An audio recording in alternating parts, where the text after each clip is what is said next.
Ici JDR Ninja. Je vais vous parler de Donjons et Dragons 5e édition, la campagne officielle Icewind Dale Rime of the Frost Maiden. Je vais vous parler de comment j'ai préparé cette campagne-là, que je suis en train de jouer en tant que meneur de jeu. Les accessoires que j'utilise, autant des supports visuels que de la musique, là, l'audio, là. Il y a vraiment des belles choses qui se font, qui sont très pratiques, là, qui rajoutent à l'expérience. Je vais faire un tour. Quand je parle des accessoires, c'est qu'est-ce qu'on peut se procurer pour rajouter à l'immersion, ajouter un peu de gras là, autour de la campagne. En parler un peu pourquoi. Et, euh, et comment moi, je me suis préparé pour. Ça peut vous donner des indices ou des pistes là, de qu'est-ce que vous aimeriez explorer, des idées. Euh,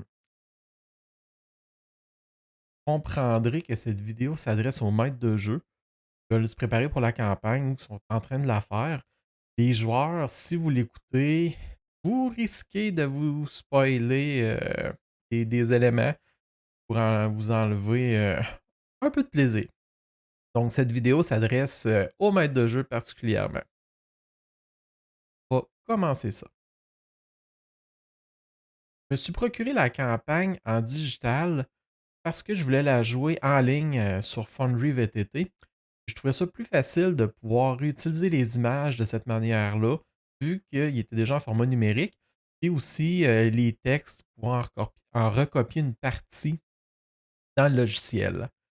Le prix était, j'ai trouvé vraiment bas là, par rapport à la version papier. Là, c'est 29,99 US. Régulièrement, quand même, il y a des rabais là, de 10%, des fois 20% sur D&D Beyond. Donc, quand que vous allez l'acheter, maintenant, vous allez avoir accès, tadam, euh, accès à l'entièreté du livre. Ça se fait super bien. Là. Vous pouvez faire des raccourcis euh, et naviguer rapidement là, d'une section à une autre. Qu'est-ce qui se passe? De quoi parle la campagne? Ça se passe dans les royaumes oubliés. Puis plus particulièrement au nord, dans Icewind Dale. Il se passe trois choses. Premièrement, il y a Auril, la déesse du froid, qui a décidé depuis 2 ans de jeter un sort de nuages qui obscurcit le ciel là, de manière permanente. Ce qui fait que le soleil est seulement. On voit seulement percer le soleil entre 10 heures du matin et 14 heures d'après-midi. Quand que je dis le soleil, c'est de la pénombre. C'est jamais pleine visibilité. Il y a beaucoup ça qu'il faut. C'est facile à oublier. Pendant qu'on joue, cette notion-là, pour ça que dans Foundry, j'utilise un calendrier avec les heures que je fais avancer pour pouvoir garder en tête qu'il y a un peu de pénombre entre telle et telle heure et que ensuite il faut de la lumière, des torches, un sort de lumière ou n'importe quoi là, pour faire de l'éclairage parce que sinon c'est la noirceur totale. Puis Auril, elle relance le sort à chaque minuit. Tout le temps, tout le temps. Depuis 2 ans, c'est comme ça. Une autre chose qui se passe, c'est qu'il y a des nains des profondeurs, des Duergar, préparent un plan pour mettre incendier totalement là, les 10 villes dans Icewind Dale, les 10 towns. Il y a le papa nain et avec ses fils qui volent de la Chardaline pour pouvoir monter un dragon. Il y a un coup qui va être fini de construire, il va le lancer sur Icewind Dale, puis il va faire le tour des villes, puis sacrer le feu, puis revenir à la forteresse et recommencer. Donc, il y a ces deux événements-là qui se déroulent, mais il y en a un troisième aussi qui est pas un événement en tant que tel, mais plus une place à explorer et du monde qui le recherche. Il y a une ancienne cité volante qui est enfermée dans les glaces. Il y a les Arcan Brotherhood la cherchent. Et puis, dans cette cité-là, on peut trouver un parchemin qui vous permet euh, d'invoquer une tarasque et de la relâcher dans Icewind Dale. Je vous laisse deviner les dommages que ça peut faire. Euh, donc, c'est plus ou moins trois intrigues liées ensemble. Les joueurs peuvent décider d'en ignorer puis d'en faire d'autres. Sauf qu'on s'entend que le dragon qui va aller mettre le feu autour des villes, ça va être un petit peu dur à ignorer. Comment que moi j'ai starté ça? J'ai démarré à l'extérieur d'Icewind Dale. Parce que ça faisait un bout quand même, j'avais pas été maître de jeu. Là, je voulais un peu me familiariser avec la cinquième édition, tout ça. Donc, j'ai organisé là, un petit voyage vers le nord à partir de Luscan. Et chaque joueur aussi avait des secrets. Dans Icewind Dale, Rime of the Frost Maiden, les joueurs peuvent avoir des secrets. C'est quoi? C'est des. Il y en a différentes sortes. Ils n'ont pas toutes la même importance. Il y en a que c'est juste des petits ajouts. T'es orphelin, t'as été élevé par telle chose. Il y en a d'autres qui sont vraiment plus forts, qui vont avoir un impact sur le jeu. Comme un des secrets qui est comme ça, c'est que le joueur a un parasite dans lui. Il a été. Voyons. Il a été infecté par un slad. Et puis le parasite demande juste à éclore à un moment donné. Il y a des petits indices là, à travers les textes là, qui disent ah, ici, ça sera un bon moment pour le faire sortir. On comprend que quand le parasite sort, ben, automatiquement, son hôte est mort. Moi, il y a un des joueurs qui avait pris ça. J'avais monté une quête et réussi à s'en libérer. Mais finalement, il est arrivé autre chose que tuer le personnage. Mais je me suis quand même servi du parasite pour foutre un peu le bordel. Puis leur permettre de s'échapper. Il y a d'autres. Un des secrets, là, par exemple, qui donne un gros avantage, c'est de pouvoir avoir comme animal de compagnie un animal, là, une espèce de créature, là, comme un ours polaire, là, un truc dans le genre. Là. Donc, vous pouvez décider de les jouer aléatoirement. Là, ça peut être tomber n'importe quoi ou d'en suggérer aux joueurs, dépendamment qu'est-ce qu'ils ont. L'aventure est beaucoup bac à sable. Il y a des points qui vont vous guider un peu, mais pas tant. Les villes sont proches les unes des autres. Fait que les personnages, en quelques heures, ils changent de ville. Carrément. Euh, Là, dans chaque ville, il se passe des choses. Il y a des personnages, des magasins, des trucs comme ça. Donc, c'est quand même un peu de préparation. Là, si les joueurs veulent se mettre à se promener un peu partout là, rapidement puis faire le tour, il va falloir s'entendre avec eux là, pour des directions qu'ils veulent prendre. Là, si vous voulez pas tout de suite en partant, là, tout vous préparer là, avec ce qui arrive, là, parce que c'est vraiment gros. C'est beaucoup des indicatifs sur comment faire. Même si c'est un peu bac à sable, c'est découpé en chapitres pour savoir qu'est-ce qui arrive. Dans le chapitre 1, ça va permettre aux joueurs de faire un peu le tour des villes, de se familiariser avec l'environnement, qu'est-ce qui arrive, et les personnages aussi, mais surtout de se monter une réputation. Parce que Icewind Dale, c'est beaucoup un refuge là, pour ceux qui fuient ceux qui fuient leur ancienne vie. Des meurtriers, des trucs comme ça. Là. On va pas là juste pour le fun. parce que l'environnement, il est vraiment dur, c'est pauvre, c'est vraiment difficile. Donc, les personnages dans le chapitre 1 ils vont être invités à se promener pour faire un peu des connaissances.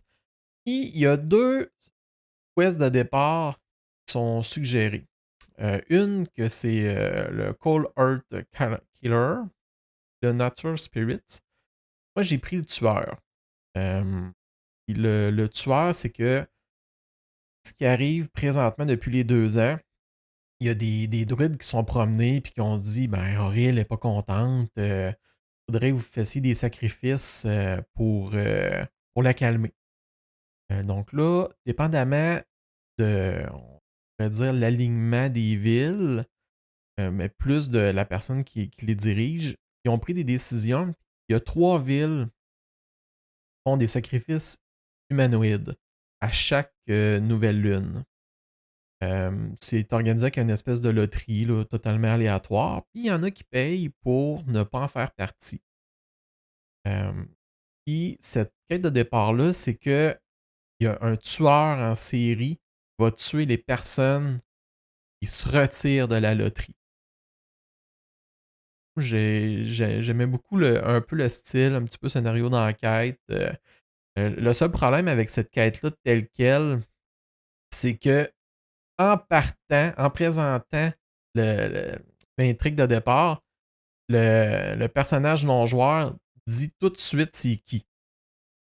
C'est pour ça que je vais vous amener un peu plus tard là, des accessoires pour la campagne là, qui vont donner des indices de comment un peu gérer ça. Ce qui est important aussi, c'est de ne pas nécessairement tout faire les quêtes qui sont dans chaque ville. Parce que ça va complètement là. Les joueurs vont en avoir plein les bras là. Ça va être. Ça n'arrêtera plus là. Oui, ils vont avoir le choix là. Mais au début, je les faisais popper une à une, là, puis on ne sait plus où donner de la tête. C'est juste trop. C'est juste trop. Il faut juste doser ceux que vous trouvez intéressantes. Euh, y aller de cette manière-là. Sinon, en même temps, ça n'a plus de fin. Et aussi, ce qui arrive, c'est que ça fonctionne. Ben, moi, je l'ai fait fonctionner par milestone pour les niveaux de personnages. Autre chose importante par rapport aux 3 quêtes principales, euh, Auril, son sort de froid, tout le monde sait qu'il se passe quelque chose qui n'est pas naturel, que c'est sûrement magique. Donc, les joueurs peuvent être tentés d'aller investiguer par eux autres mêmes. Pour le dragon en Chardaline qui va mettre le feu aux villes, relâché par les Dwaggar, c'est surtout à l'est. Il va y avoir des indices si on se fie au livre de campagne. C'est que les frères, ben, la petite famille là, du Dwaggar, eux, ils volent de la Chardaline pour faire leur dragon. Ils laissent des traces là, dans la neige, des trucs de même, mais c'est surtout qu'ils les volent puis ils se rendent invisibles. Ils se rapetissent. Là. Ils ont un sort de agrandir puis rapetisser. Mais si les joueurs vont pas à l'est en partant, il n'y a pas vraiment d'indice que ces vols-là. Donc, c'est au maître de jeu d'intégrer ça qu'ils en entendent parler. Sinon, ben, le dragon va juste être relâché. Personne ne va savoir pourquoi. C'est vraiment. Faut prendre ce que la campagne nous donne, mais faut vraiment l'adapter. C'est à nous autres, là, les maîtres de jeu, de l'apprendre puis de rendre ça plus cohérent. Là, parce que c'est beaucoup pointu. Dans le sens où ce que c'est pas. Ils nous donnent les faits, mais ils disent pas nécessairement comment te rendre là. En termes d'intrigue. Là. Comme pour la quête du tueur, j'ai utilisé les conseils qu'un accessoire que j'ai acheté. Euh, Faire un petit peu un scénario d'enquête. Les joueurs ont enquêté, ils ont fini par trouver c'est qui. Là, ben là, il est arrivé presque un TPK à cause de certaines décisions des joueurs, mais ça, c'est une autre histoire. Donc, dans le chapitre 1, les joueurs sont amenés à se promener puis se familiariser avec l'environnement. Dans le chapitre 2, là, ils sont un peu plus. Ils commencent à être équipés, savoir ce qui arrive. C'est là que il va y avoir des événements plus importants. Puis les joueurs vont être amenés à l'explorer vraiment des points précis. Euh, donc, on a la carte ici. Ils nous fournissent la carte avec tous les lieux. Si jamais vous la voulez en français, j'ai fait du Photoshop sur mon site. J'ai tout traduit. Je me suis fié à des documents d'autres versions de Donjons et Dragons, dont le jeu Icewind Dale aussi pour des noms. Comme ça, comme Avredest, Easthaven, La Voix de l'Est, Les Eaux Rouges. Je vais vous mettre le lien dans la description. Là. Qu'est-ce qui est pratique aussi avec la carte? C'est que moi, en la mettant dans Foundry, avec le bon format, l'outil de la règle, c'est facile de compter les déplacements. Parce que ben, la règle nous indique, là, on fait d'un point à un autre, c'est temps. En venant avec la carte officielle, aussi nous fournissent des cartes de toutes les villes. Ça, c'est vraiment le fun. Là. Moi, au départ, je voulais faire quelque chose dans Icewind Dale. C'est par après là, que j'ai appris que cette campagne-là existait. Et puis ça m'a permis de remplir plein de zones d'ombre que j'avais dans cette région-là. Tu sais, qu'est-ce qui se passait, à quoi ça ressemblait.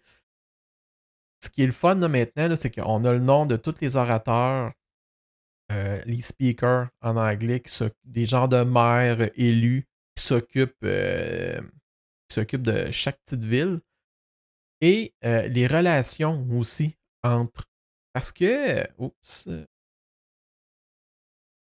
Parce que c'est pas toute la joie. Ils s'entendent pas toutes bien. Il y a des rivalités entre elles. Telle ville aime pas telle autre ville. Comme ici, Bremen, Targos et Thermalen. C'est toutes des villes de pêcheurs. Mais ils pêchent dans le même lac. Euh, la même. Fait que là, il y a une bonne rivalité entre elles. Les accessoires que j'ai utilisés pour me préparer à cette campagne-là, c'est sur DM's Guild. J'ai pris le Complete DM Bundle. Ça regroupe un paquet de petits PDF qui parlent d'un peu tous les coins de. Tous les chapitres, les tentums, puis comment les gérer. Je vais vous montrer.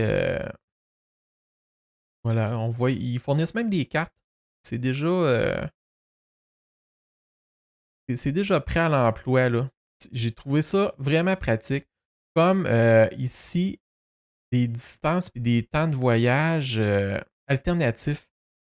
Parce que il y a beaucoup de monde qui s'obstine un peu là, par rapport à ce qu'ils mettent dans le livre au temps de voyage, là, il a l'air un peu arbitraire, puis c'est un peu bizarre, là. Plus ou moins réaliste quand tu compares d'un à l'autre. Eux, ils amènent déjà avec des tableaux des temps, si t'es à pied, euh, avec des raquettes ou des chaînes de traîneau. Comme par exemple, si je prends le premier PDF,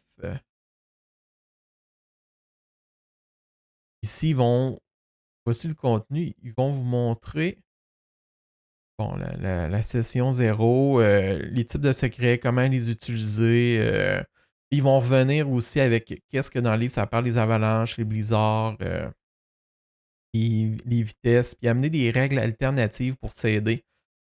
Comme ici dans la quête du tueur en série, là, ils vont vous indiquer, ben, utilisez pas le texte qu'ils vous donnent dans la campagne qui dit immédiatement là, c'est qui le tueur. Là. Tu sais, la personnage a dit ah, moi, je soupçonne que c'est telle personne là, parce que ta face me revient pas. Là. Je veux dire, c'est complètement ridicule. Là.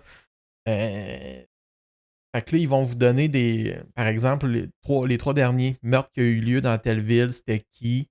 Euh, en plus que c'était qui? Ils vous donnent qu'est-ce qu'ils faisaient. Mettons, telle personne a appris, elle a donné l'argent pour sortir de la loto, mais l'autre, elle l'a remis à une œuvre caritative là, pour aider des orphelins, un truc comme ça. Ou un qui a juste empoché parce que lui, il voulait faire de l'argent, puis il s'en fout bien. Là, lui, tout ce qu'il voulait, c'était faire son argent. Il vous donne des indices comme ça. Qu'est-ce qui arrive dans les 10 villes. Puis aussi, les sacrifices humains. Parce que dans la campagne, ils vous disent oui, il y a des sacrifices humains, mais pourquoi? Ben là, eux, un truc qu'ils vous suggèrent, c'est que Ravicine, qui est une druidesse du froid, elle a passé à travers les 10 villes pour leur suggérer fortement de faire ça, des sacrifices humains. Euh, et puis, là, il y en a qui ont refusé, il y en a qui ont accepté. Il y a aussi comment ça se répercute, comme le sacrifice de la chaleur. C'est quoi le sacrifice de la chaleur? C'est que pendant 24 heures, il n'y a aucune source de chaleur dans cette ville-là. Le monde ne font pas de feu, allume pas de bougies, en voulant dire on va avoir froid. Auril, c'est son domaine d'influence, puis il essaie de l'apaiser avec ça. Mais non, elle, c'est pas ça qu'elle veut, là. Elle veut juste que tout le monde gèle. Mais le monde a quand même de la superstition et tout ça. Puis, bon. Sinon, le contenu, ils vont passer à travers chaque chapitre en détail. Ils vont suggérer des tables d'encounter. J'ai trouvé, là, s'il y en aurait un à acheter, là, c'est vraiment lui. Là. C'est... J'ai trouvé ça très, très, très pratique. Là. Un autre aussi que je suis allé chercher parce que je trouvais ça vraiment intriguant, là, c'était The Creed of Oril. C'est des cultistes. C'est d'amener des cultistes de Oril que eux, là, c'est vraiment, c'est son église. Ils veulent ça, un peu la hiérarchie, comment ça fonctionne avec des mains noires là, qui sont vraiment au-dessus, des grandes sorcières. Dirigent un peu quoi, qu'est-ce qu'ils disent entre eux pour se reconnaître. Je trouvais là ça rajoutait du RP puis aussi un peu de vie autour de ça parce qu'il y en a qui sont pour ça, pour Auril. Comme n'importe quel duo DS, qui ont des adorateurs. Donc, ce supplément-là en rajoute. J'ai trouvé ça vraiment intéressant. Si on parle de l'ambiance sonore, il y a Travis Savoie, RPG Music Maker, qui a fait un album Winter Wrath. Je l'utilise, c'est sur Bandcamp. Dans le fond, il y a 14 pistes. Et il y a les versions un peu plus longues. Je vais en faire écouter un peu.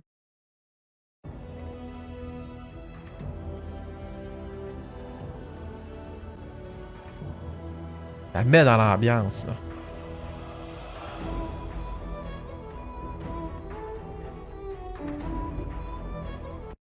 J'ai adoré ça, là. Je le joue régulièrement là, dans mes sessions.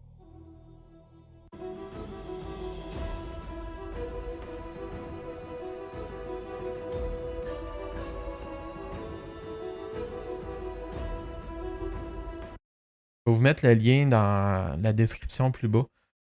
C'est vraiment de la musique entraînante, là. Je veux dire, ça dégage de quoi, là. Vous pouvez aussi retrouver son Patreon, RPG Music Maker. Ils vont vous donner accès à autre chose, là. Vous irez voir, ça vaut la peine. Et un autre petit bijou, c'est différents auteurs qui sont mis ensemble pour créer un paquet de petits trucs là, pour cette campagne-là. Donc, des personnes qui font des cartes, de la musique. C'est vraiment là, une belle collaboration. C'est totalement gratuit.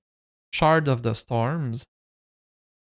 Il y a un paquet de cartes, il y a un album, c'est téléchargeable en MP3, des objets magiques, des monstres, des tokens. C'est fait exclusivement, là, vous voyez tous les ceux qui ont contribué. Bon, je vais vous mettre le lien aussi dans la description. C'est vraiment là, belle petite trouvaille, là, cette chose-là. Là.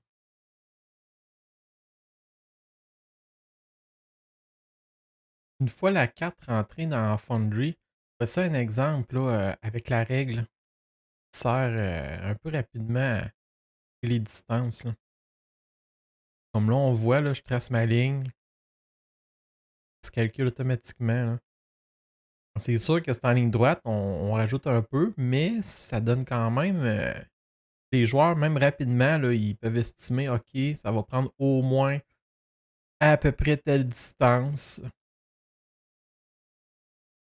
Je suis aussi tombé sur un document d'une personne qui a fait des règles maison pour gérer la météo. Ça rajoute vraiment un degré de difficulté, de chaos, là, d'aléatoire pour la météo. Ça donne vraiment des résultats le fun. Et en même temps, il y a comme une logique. Là. C'est pas tout ou rien. Là. Ça se suit. Là. Je vais vous mettre le lien vers le document original.